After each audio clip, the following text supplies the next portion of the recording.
Kain tayo guys. Ayan ah. Yan. Isang mangkok na kanin.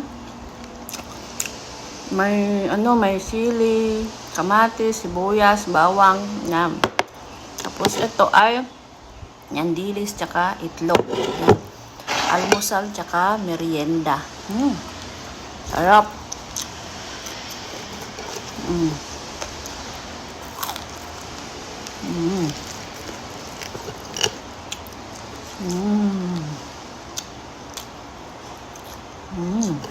Sarap.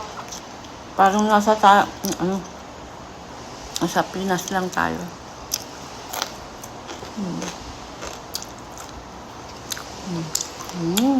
Sarap.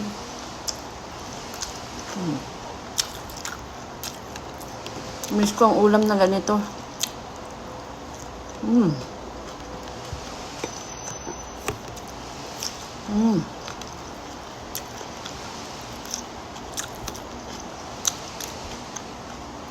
Ayan, panoorin yung buong video sa may upload natin sa long videos.